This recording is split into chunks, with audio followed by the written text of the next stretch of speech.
Estamos hablando de que aquí en nuestro país más del 90% se dan en entornos familiares. Incesto. Sí.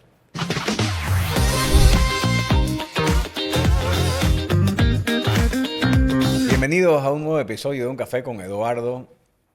Uno nunca sabe cuándo la próxima taza de café le puede cambiar la vida. Y quiero invitarlos el día de hoy a que tengamos una charla que en principio puede ser dolorosa, algo incómoda. Vamos a hablar de una situación que a veces escapa de nuestros deseos y se hace muy, muy triste, muy cruel, pero hay que enfrentar esta situación. Es por eso que hemos decidido hacer este espacio para poder ser una herramienta de bendición y podamos recibir conocimiento para saber qué hacer cuando suceden este tipo de cosas. Estoy con una invitada especial hoy día, estoy con Gisela Martínez, ¿cómo estás? Mucho gusto. Hola.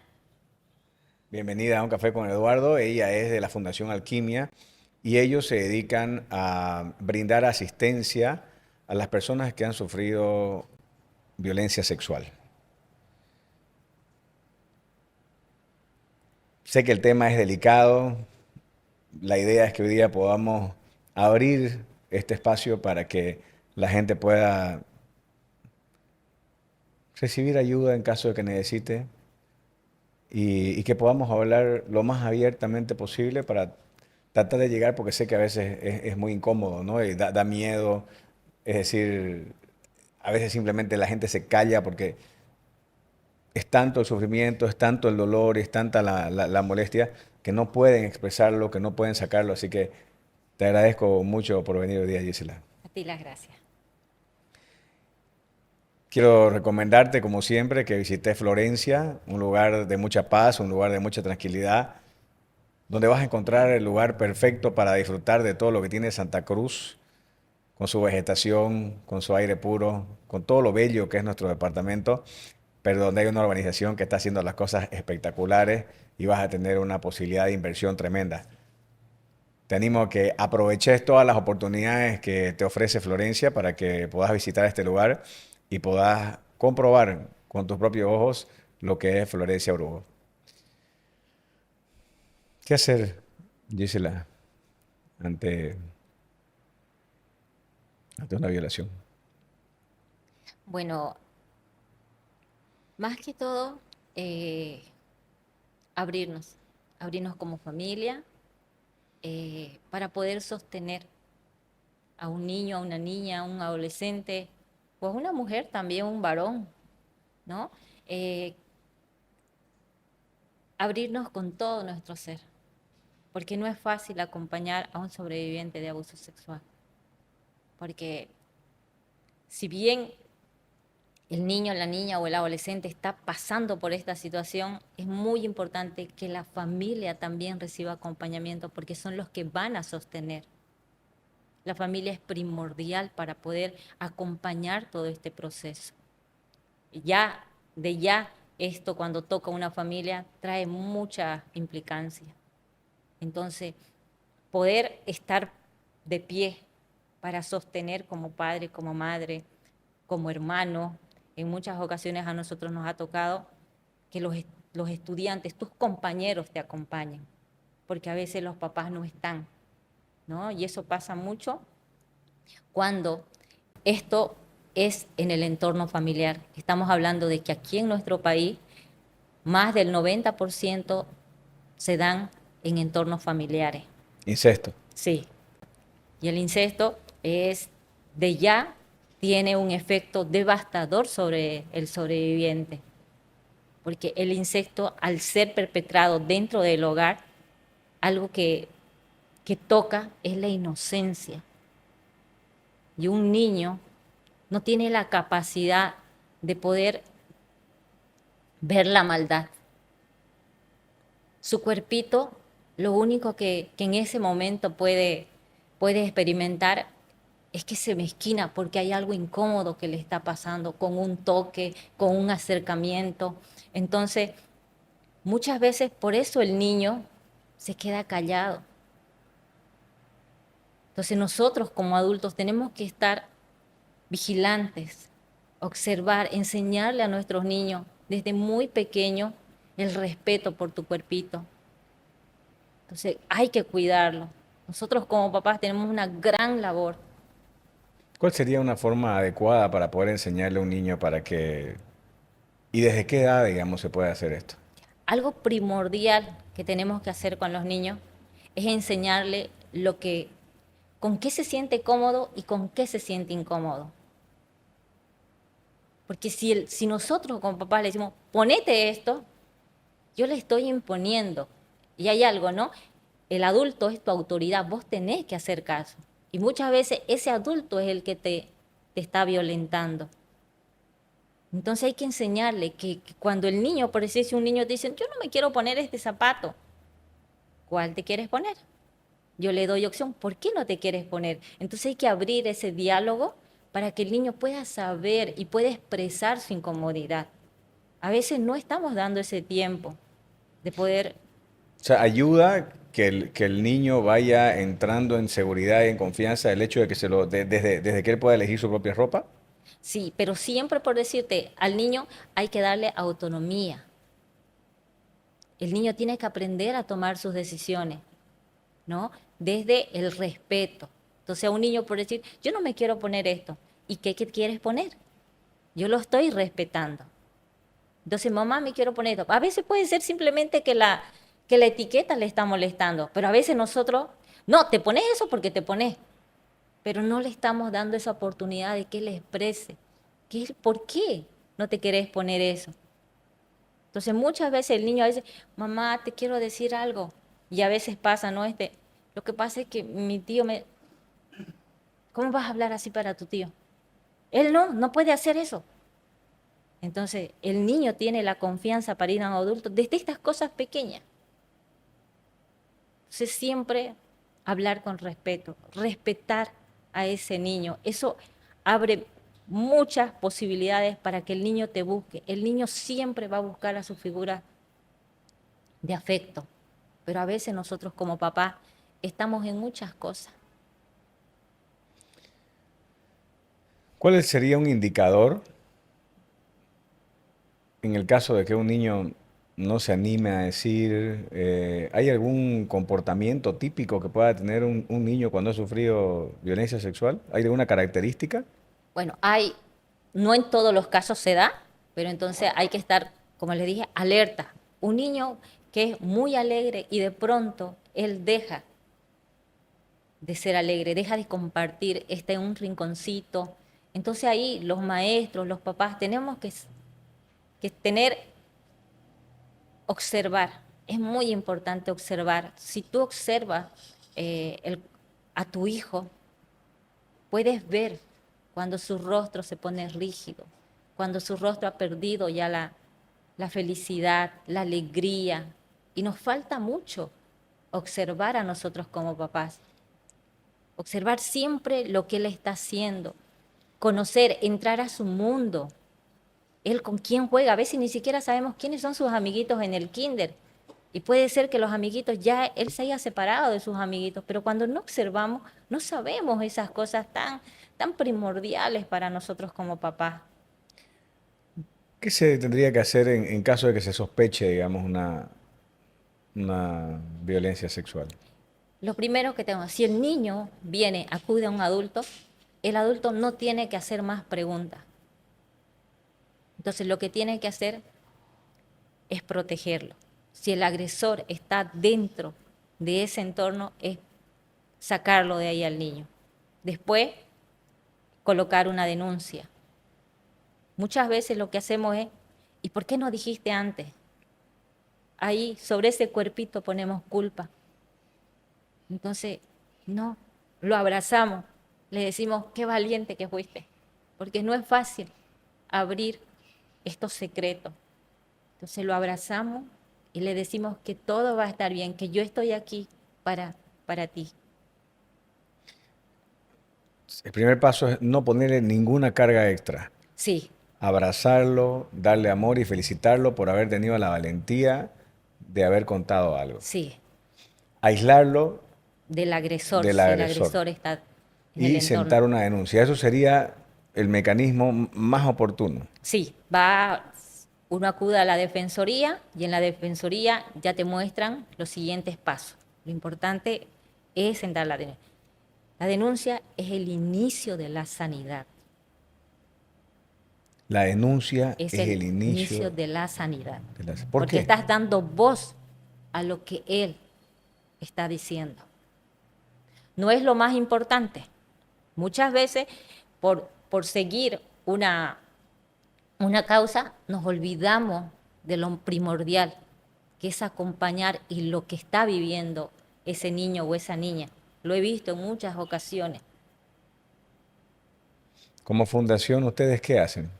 Nosotros lo que hacemos es acompañar, hacemos todo lo que es el acompañamiento dentro de lo que es el acompañamiento a nivel emocional. Nosotros no contamos con abogados, pero hay otras organizaciones que cuentan. El solo hecho de acompañar a una víctima ya, eh, ya hace la diferencia. En muchas ocasiones nos ha tocado solo acompañar, es apersonarnos como fundación en el caso. Entonces, los jueces, los fiscales, cuando hay una organización o una institución que está detrás de este caso, como que hacen las cosas mejor. Sienten la presión, digamos. Sí, Me hablabas antes de que comencemos el programa de que si los jueces, y los fiscales y los abogados supieran algunas cosas podrían actuar mejor. ¿Qué cosas son estas? ya. Eh, la dinámica del abuso. El abuso, en primer lugar, como decíamos hace un rato, el perpetrador o el agresor ya tiene un poder sobre la víctima. Entonces, esta persona puede ser algo que muchas veces los fiscales ponen en tela de juicio, como un adolescente varón no habló antes. Y ponen en tela de juicio lo que él les está diciendo, lo que una jovencita. Y al niño muchas veces le dicen, ¿y por qué no avisaste? ¿Por qué seguís yendo con ese tío? El niño no tiene esa capacidad de poder hacer la diferencia. El niño, ¿cuál es su principal actividad? Jugar. Y muchas veces el abusador utiliza juego para cometer ese delito. Entonces, cargarle esa carga a un niño no es justo. Muchas veces se dice que el niño es mentiroso. Y no, un niño no puede hacer eso. Entonces, y la ley dice que a la sospecha nosotros debemos accionar. Entonces, no podemos poner en tela de juicio lo que trae el niño, lo que trae el adolescente. Porque algo que tiene el abuso es que el agresor tiene una superioridad en poder ¿Psicológico? a nivel emocional y también físico. Y también el agresor es una figura de autoridad. Eso pesa. Y en los casos de ya de edad más avanzada, no estamos hablando de que ya en la adolescencia, cuando hay los casos de violación, ¿cómo debería proceder, por ejemplo, una adolescente de 16, 17, 18 años o un hombre que también puede sufrir lo mismo? Bueno, en el caso de un adolescente, acercarse a una figura en la cual ella tenga confianza. Es importante. Buscar ayuda. Ese es el primer paso. Buscar ayuda. ¿Pueden acercarse a ustedes como Sí, fundación? sí, sí.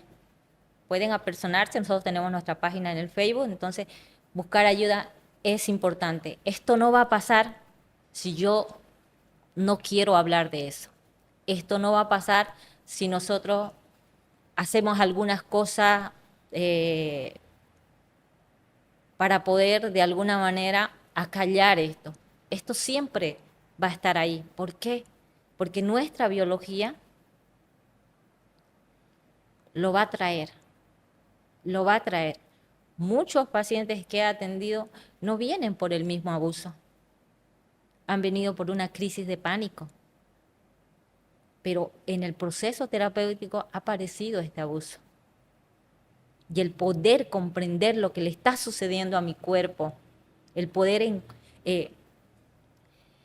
entender la dinámica del abuso en mi vida me ayuda para poder salir Si yo no quiero mirar a eso doloroso, siempre voy a ser preso de eso. Este 9 de agosto se está haciendo una campaña de concientización. ¿De qué se trata? Bueno, el 9 de agosto es el Día Nacional de Solidaridad para con las víctimas de violencia sexual y en contra de la violencia sexual hacia niños, niñas y adolescentes. Cada año, a nivel nacional e internacional, se reúnen sobrevivientes, organizaciones eh, y también sociedad civil en su conjunto para caminar de manera simbólica en solidaridad para con las víctimas, porque es así el acompañamiento. Caminamos paso a paso, nos abrimos a lo que trae eh, en ese momento el niño, la niña, el adolescente, y acompañamos poco a poco en su restauración. Entonces, cada año nos levantamos para poder acompañar y para que muchas personas que están en casa o viviendo en soledad esta situación puedan saber que hay algo más allá del abuso. ¿Se puede continuar después de un abuso? ¿Se puede tener una vida feliz? Sí, yo soy sobreviviente de abuso. ¿Y cómo está? Bien, he ido y he vuelto de la guerra y eso me da autoridad para poder acompañar a otras personas. Hay muchas veces que me han dicho, ha habido personas que no se han abierto con otro psicólogo. Y yo he preguntado, ¿y por qué conmigo? Y me han dicho, es que yo sabía que vos ibas a hacer algo por mí. Entonces, en mi vida, yo he comenzado un proceso de restauración a mis 21 años. Ahorita voy a cumplir 50. Entonces, he visto que el poder hacerte cargo responsable, más allá de lo que causó en ti, eso te ayuda. El poder mirar a la cara de frente a la vida, al dolor. Si yo no lo miro al dolor, el dolor siempre me va a jalar para abajo. Entonces, cuando yo le miro de frente y lo puedo encarar y me puedo tomar a mí, puedo avanzar. ¿Usted tuvo un tiempo de negación o que le costó? Sí, yo pasé por situaciones de anorexia porque pensé que mi cuerpo tenía la culpa de haber atraído esto. Llegué a pesar 39 kilos y no lo veían, no lo veía nadie. Eso, hubo un docente que en la universidad me dice, Gisela, me dice, no, va a desaparecer, pero fue lo único que él dijo. Después otras personas ni se daban cuenta de lo que me estaba sucediendo, pero era una forma, He escuchado que al principio muchas personas que sufren abuso, o sea, paradójicamente digo, porque bajo ningún concepto debe ser así, pero sienten que es su culpa. con dos cosas uno lidia, la culpa y la vergüenza. Son como dos monstruos que se levantan, ¿no? En mi caso fue la culpa era muy fuerte, porque sentía que mi cuerpo había generado algo que le gustase a alguien. Y había a veces que había gente que solo quería tocar mi pierna para ver si eran reales. Entonces pasé de tener ciertas medidas a querer desaparecer para que no me visualizaran. Wow. ¿Y cuándo fue que usted dijo, necesito cambiar esta situación? A mis 21, porque yo pasé por abuso de mis 7 a mis 11 años. De sus 7 a sus 11 años. ¿Qué sentía? Hubieron muchas veces que me quise quitar la vida durante ese proceso, porque sentía que nadie veía lo que me estaba pasando, el dolor que yo estaba atravesando, nadie lo veía. Es Y más, usted no se animaba a hablarlo. no, es más, cuando en un momento lo hablé, hubo una tía que dijo, a vos no fue la única que te pasó. Pues en un momento A mí me estaba sucediendo y le dije yo a ella, a mí no me interesa lo que a vos te haya pasado o a quién más le pasó. A mí me ha sucedido. Y eso es lo único que en este momento me importa.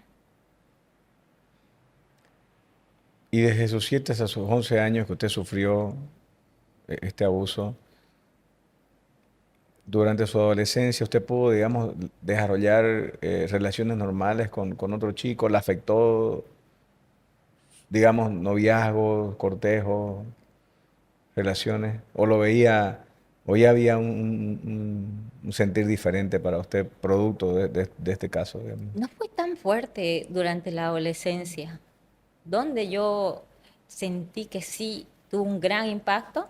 eh, Al principio, cuando cuando ya empecé a querer soltar todo esto, ahí creo que es cuando yo en el caso me determiné a ya no vivir así, es cuando ya empezó. Mucho más fuerte la presión, ni siquiera es la presión de los demás, es tu propia presión.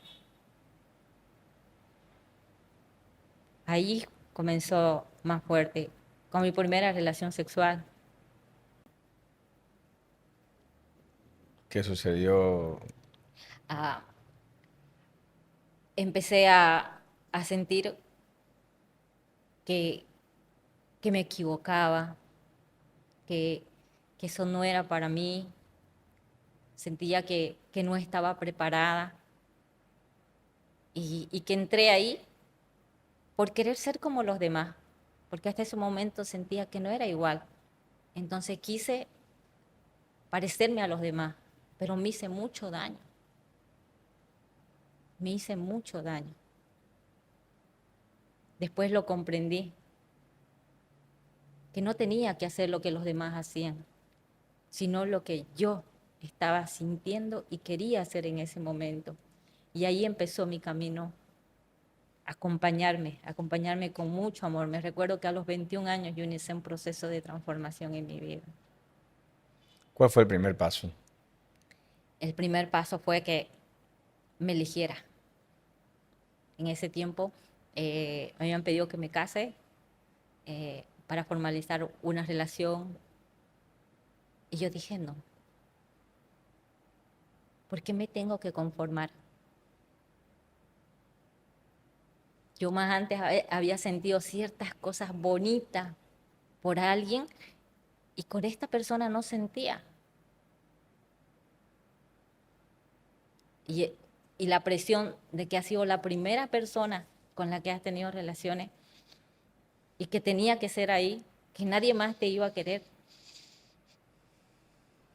Y más con lo que yo traía de que algo no estaba bien en mí. Fue una presión, pero pude elegirme.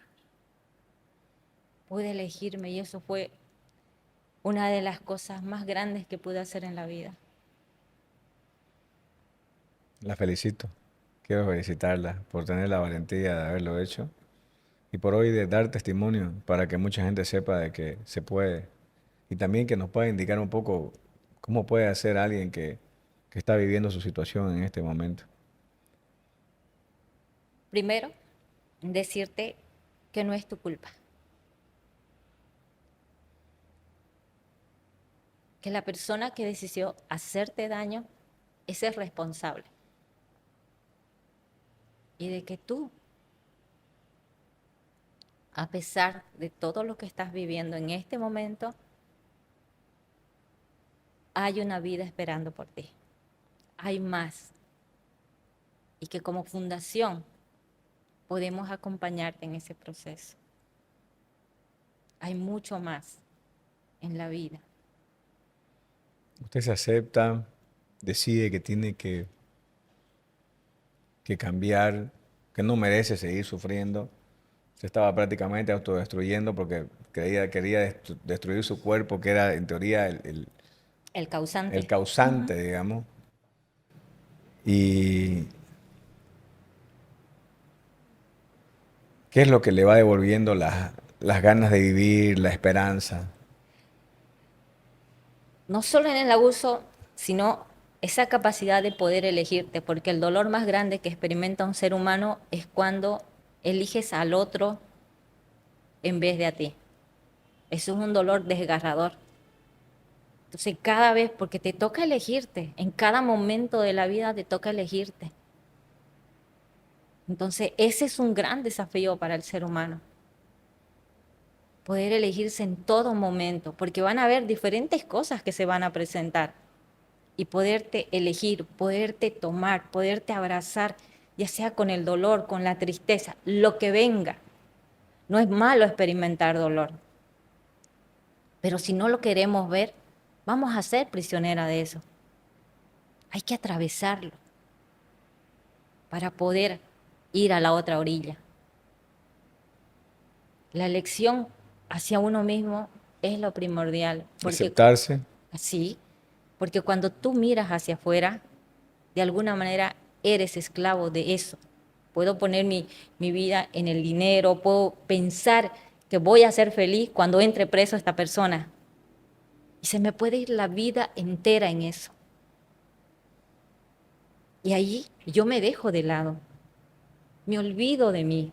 Y esta vida no es de nadie, ni siquiera del abuso, ni del que perpetró el abuso. Es mía. Tengo que, un momento en la vida va a llegar donde no va a haber ninguna más excusa. Vas a estar vos con vos. No va a haber ya por esto, no hice por esto, ya no hay nada. Claro. Y ahí lo único que te toca es tomarte y elegirte y avanzar como estés, Sin vergüenza, sin culpa. soltando todo. Aún así, con la culpa, pero tú avanzas. Tú avanzas.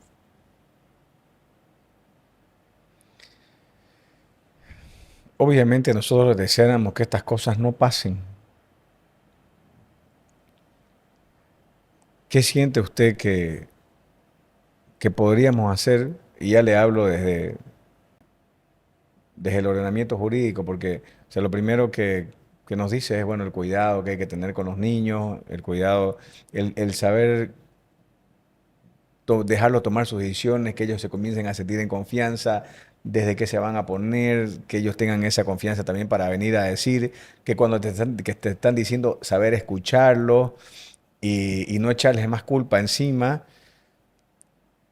En el tema legal en Bolivia, ¿cómo estamos? Cuando alguien sufre ese abuso y va a la justicia, ¿cómo lo recibe la justicia? Estamos hablando de que en Bolivia, de la cantidad de casos, solo uno llega a sentencia. Estamos hablando de que en Bolivia, en el primer semestre, 22.906 casos fueron reportados en relación a la 13, 22.900 casos. sí, con respecto a la ley 348, ¿no? Todo tipo de violencia. De esa cantidad, los que tienen que ver con niños menores son 7.644. Y de esa cantidad, 722 corresponden a violaciones a menores de edad. Y nosotros como departamento reportamos en ese tiempo 219 casos. Un solo caso debería a nosotros hacernos repensar lo que estamos haciendo. El abuso toca algo tan sagrado que es la inocencia de un niño. Imagínate para un niño no sentirse seguro dentro del entorno familiar, porque ahí fue perpetrado el abuso. ¿Cómo salgo al mundo? Si yo necesito la fuerza de mi familia para ir hacia el mundo, no lo voy a poder hacer. Como sociedad ni siquiera sabemos esto cómo se está dando y qué magnitud de daño para las futuras generaciones. Esto, algunas veces me dicen, esto no se daba antes. No, sí se daba, sino que no se hablaba. Claro, en realidad se daba muchísimo, ¿no? Pero nadie decía nada, era todo en silencio. ¿Y usted no siente que a veces, justamente por la mala administración de estos casos ante la justicia, a veces la gente dice, prefiero no hablarlo? Lo que pasa es que dentro también del mismo órgano donde llega la víctima, a veces hasta te dicen, esto es largo, proceso largo, ¿para qué va a venir? ¿Qué esto, qué lo otro? O muchas veces le dicen, no, dentro en la policía. eh, ¿Y cuántas veces? ¿Y cómo fue? No les corresponde a ellos eso. Entonces, revictimizamos. ¿Cómo puede ser que un forense sea varón? ¿Dónde está la sensibilidad? Deberían ser mujeres. El sistema judicial debería ser muy respetuoso, pero no hay nada de sensibilidad. Por eso es que Claro, ahora, encima hay el miedo de la revictimización, ¿no? y el juicio que hay muchas veces. ¿Cómo podemos mejorar esto? Bueno, dentro de un caso emblemático que ha habido de Brisa de Angulo, la Comisión Interamericana de Derechos Humanos le ha dado 5 recomendaciones al país, ¿no? Una era que públicamente se pudiera hacer el reconocimiento de que no se hizo lo suficiente en este caso. Lo otro es cambiar los protocolos, la capacitación a jueces, fiscales, defensoría, ¿no? Y hay otra que ha dicho que el incesto debería estar tipificado de manera separada. Y todo eso está en proceso. Nosotros como sociedad tenemos que ser vigilantes de que nuestra niñez realmente esté salvaguardada. Pero lo tenemos que hacer toda la sociedad en conjunto. No tenemos que esperar que me toque alguien de mi familia. Todos, desde el lado donde estamos, podemos ser guardianes de nuestros niños. He visto el caso de Brisa y ha sido una peregrinación de justicia durante 24 años, Sí, donde muchas veces se habla sobre la revictimización que ha tenido que sufrir. Me imagino que ahora ya ella es toda una mujer, digamos, ¿no? Y tiene que volver a recordar todas estas cosas.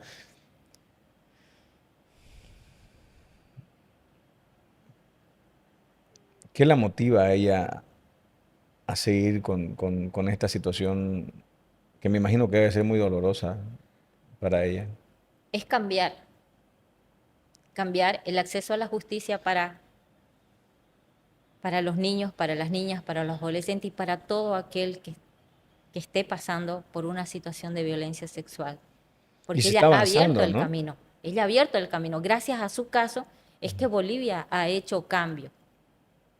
Entonces, ella, ella ha traído apertura a que se pueda hablar de estos temas. No cualquiera, si, no cualquiera quiere hablar de estos temas. Nosotros como sociedad preferimos mirar a otro lado. Ponemos en temas sobre estos temas, ¿no? Porque no queremos mirar. Hay una inmadurez en la población y No, somos definitivamente. irresponsables nosotros como sociedad. Claro, y esta es una situación sumamente sensible que debe ser tocada de una manera adecuada porque se hace Sí, un... muchas veces en los medios de comunicación a veces han causado mucho más daño. Yo me acuerdo de un caso de una niña de 5 años que su mamá vendía coquita, ¿no? Entonces, sobre la avenida. Entonces, eh, el hombre dice que estaba en moto y le tuvo ganas y la tomó a la niña. Entonces, los medios de comunicación dijeron que la ha roto. Entonces, en el colegio a esa niña le decían la rota. Imagínate el impacto para esa niña. A veces no tomamos en cuenta que esa niña tiene un entorno. A veces la tía la estamos enfocando, de ya visualizamos quién es la. Tenemos que pensar que ese niño tiene que ser tratado con mucha sensibilidad y cuidarlo.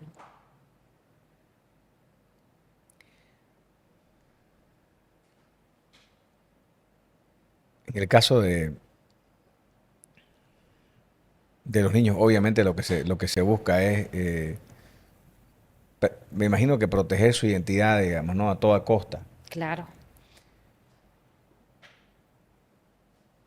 En el caso de algunas situaciones donde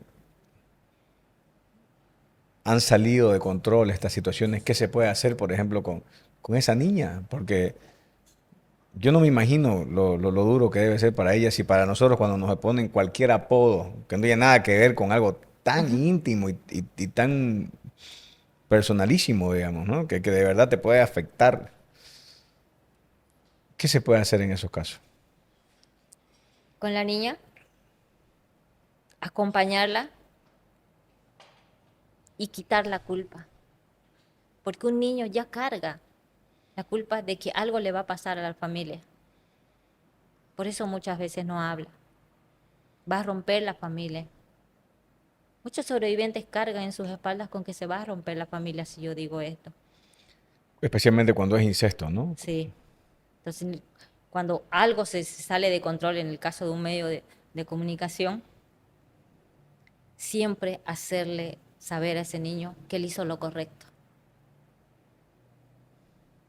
En muchas ocasiones puede ser sensibilizar a la unidad educativa. Nosotros debemos ir a los barrios, a todas partes, a sensibilizar, que la gente sepa qué le hace el abuso a un niño, a una niña, por qué se da el silencio, por qué no lo digo, por qué a pesar de que esa persona me estaba abusando, yo he jugado con él. El niño no puede, no identifica el mal, no sabe que esta persona te está haciendo daño. Cuando muchas veces yo lo sé cuando estoy entrando a la adolescencia. Y ahí mi vida se trastorna. ¿Usted se dio cuenta en su adolescencia? No. Sí, En el caso particular de usted. sí. Entonces, y ahí tu mundo empieza a Al principio desmoronarse. no entendía qué pasaba, No, digamos. porque era como un juego.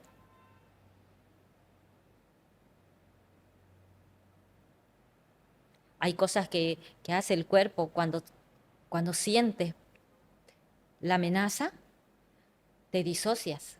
Y eso hace que muchas veces el niño o la niña no recuerde, pero el cuerpo lo manifiesta.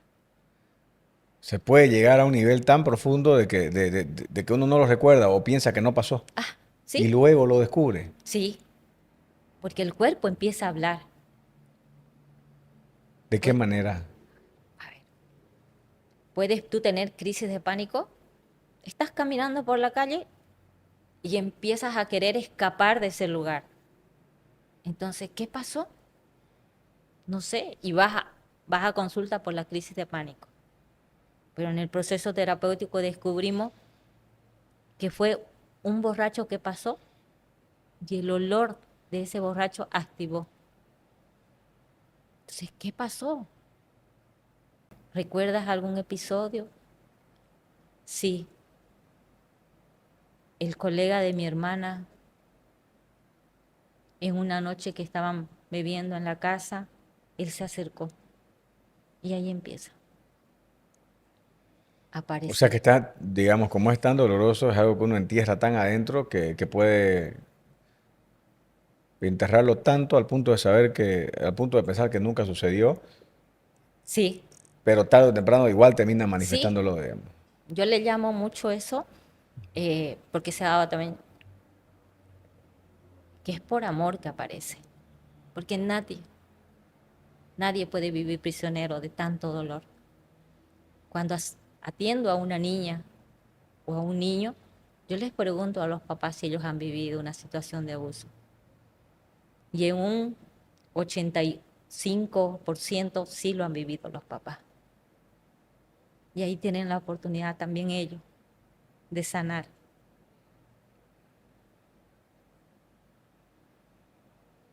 Bien, Gisela, yo quiero agradecerte por haber venido acá para hablar de esto, que creo que lo que queremos es que las víctimas, las personas que están pasando esto, sepan de que hay una salida, de que pueden seguir adelante, de que pueden reconstruir su vida Y a mí me gustaría que en este podcast quede toda la información para que puedan contactarse con usted en caso de que estén viviendo una situación así.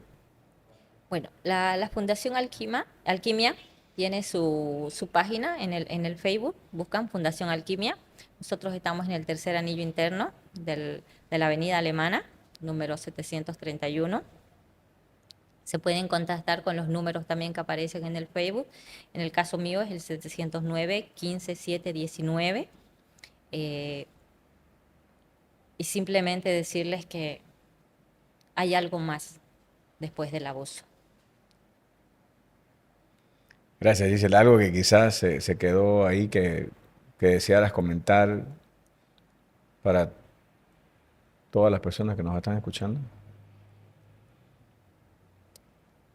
Que el abuso no es el final de nuestras vidas, que podemos avanzar y que siempre, siempre busquemos ayuda. No lo vamos a poder hacer solo, pero sí lo podemos hacer en comunidad. Y todos nos podemos acompañar porque al final de cuentas todos sanamos juntos. Quiero agradecerte mucho por estar conmigo, por tener la valentía de venir, de contar tu historia. Sé que estás promoviendo la fundación y justamente lo hacen porque ellos nos han pedido poder visibilizar esto para que la gente sepa que las personas que han sufrido de violencia sexual, eso no es el fin de sus vidas, no es que no pueden volver a rehacerse, más bien a veces todo lo contrario, ¿no? Sí, Encuentra un propósito como vos, que hoy sí, ayuda a otras personas. creo que de alguna manera, y ahora lo puedo confirmar, digo, si volviera a vivir mi vida, no le quitaría nada. Volvería a vivir Wow. porque me ha dado la sensibilidad y siempre me preguntaba yo, ¿por qué me llevas por allá? Le decía a Dios. Y él me decía, porque sé que vos podés hacer algo. Así que ya saben, si están escuchando este podcast, conocen a alguien que ha sufrido de un abuso sexual, sepan que hay una salida, que hay una fundación Alquimia dispuesta a hacer un acompañamiento. Interesante saber la diferencia, ¿no?, entre acompañamiento y un programa. Sí, el acompañamiento, yo te acompaño a ti con lo que tú me traes a mí. Y yo me abro a eso. Yo no te impongo un programa que tú tienes que seguir. Porque a veces son 10 sesiones, pero yo no soy de 10 sesiones. El abuso en mí se va a presentar con una dinámica diferente de repente a otro caso. Y cuando acompañamos, acompañamos así, en lo que tú me traigas. Y te voy acompañando. Te acompaño a recorrer ese camino. Y puede ser que después lo necesites más adelante. Y estamos ahí. Por eso una de las cosas que en este país se tiene que cambiar, se tienen que institucionalizar los cargos en defensoría. No es justo que un niño vaya y una persona te reciba, abras tu cofre, tu secreto, y a los 3 meses ya no esté ese profesional. Eso es otra violación.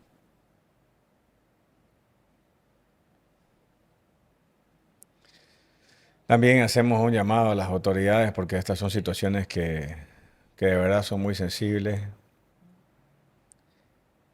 Y yo quiero aprovechar de agradecerte porque siento que así como hay muchísimos casos que no llegan, digamos, a una sentencia, deben haber muchos más que ni siquiera llegan a decirse, a contarse. Y, y si vos sos una persona o conoces a alguien que ha sufrido un abuso sexual, este programa justamente es para que sepas que hay una salida, que para Dios no hay nada imposible. Y mira, hoy yo me quedo con lo que has dicho, Gisela, que cuando uno encuentra un propósito en la vida y cuando uno se elige a uno mismo, que puedas decir lo que decís vos, que podrías volver a vivir tu vida. Sí, Así que mi admiración, mi respeto, gracias por venir a este programa para que podamos tratar aportar en esto que es tan triste, pero que también es bueno que sepan que no es el fin, Sí. ¿no?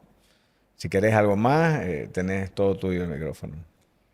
Bueno, simplemente decirles que hay más, hay algo más y está esperando por ti y que juntos lo podemos hacer.